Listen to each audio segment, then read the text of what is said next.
The news on the mainstream media continues to present an alarming selection of catastrophes and disasters, but things are not as they appear. Yes, there is much suffering, but it is being resolved, as human kindness on a vast scale responds compassionately as never before in human history to those in dire need. And that massive outpouring of compassion is having an enormous effect, as well as further empowering humanity's collective decision to awaken from the illusion, and, as they do so, dissolving the worst of the horrors that man has been inflicting on man, brother on brother, sister on sister, for eons past. Truly, a massive and most wonderful change in attitudes worldwide has occurred over the last 5 or 6 decades as awareness has grown that those in need can and should be helped, regardless of whether or not their neediness is seemingly due to their own mistakes. Those in dire need have been ignored or taken advantage of for a very long time, but now humanity, despite the angry and alarmist noises of those fearing massive influxes of impoverished refugees and of the politicians who rely on them for election, has made an irreversible decision to be guided by love and compassion instead of solely by personal and fearful self-interest. The outpourings of generosity and kindness by millions of individuals across the whole planet to those who are hungry and homeless have never before been so widespread. Change of enormous magnitude is happening right now as the tsunami of love gathers strength and spreads compassion across the world to bring loving help to those who truly need it.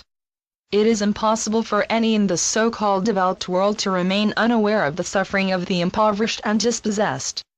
How each individual reacts to this awareness is up to the individual. Judgment is being released as many realize that only those who have faced their demons, their shadow side, the unacceptable aspects of themselves that, out of fear, they have denied, can truly live from love and compassion as they learn to accept themselves utterly and completely. You were created perfect by God, who accepts you utterly, without conditions of any kind, so do as He does, accept yourselves unconditionally. When you do, acceptance of others follows naturally because you are engaging with the oneness that is God and letting go of your sense of separation, of aloneness, of singularity, and of course, of any sense of unworthiness or unacceptability which has been culturally ingrained within your human form or to which you may have been clinging in false egoic humility. The good news is that more and more of you are facing those unacceptable aspects of yourselves and coming to see that they are, for the most part, perfectly normal aspects that enable you to develop and use the creative abilities with which your Father so lovingly endowed you. Being one does not mean being the same.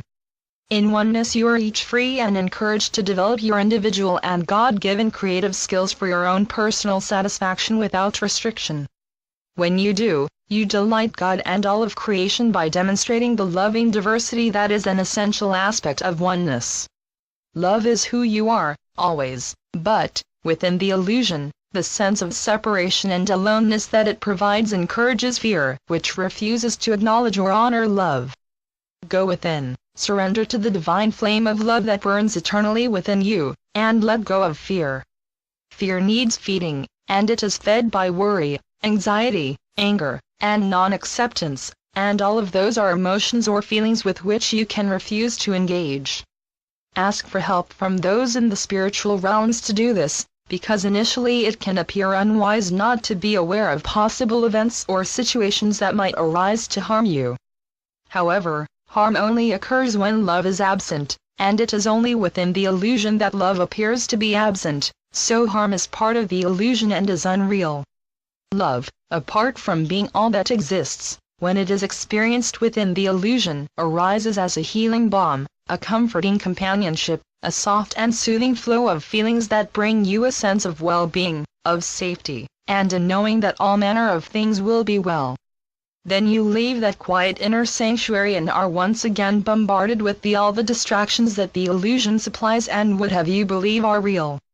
When you get caught up again in the apparent reality of the illusion as you are bombarded with news of war, suffering, corruption, dishonesty, financial shenanigans, and general unliving events, use the news that unsettles you as an urgent reminder to revisit your holy inner sanctuary to connect with reality through the field of love that flows constantly within and through you.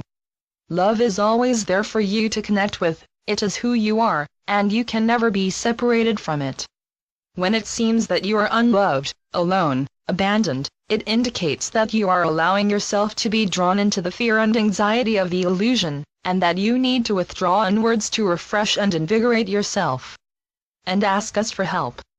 You have to ask because we cannot come into your private, personal and most holy sanctuary unless you invite us to do so. We are constantly available, awaiting your call, so call us and enjoy the sensation of our loving and instant response. With so very much love,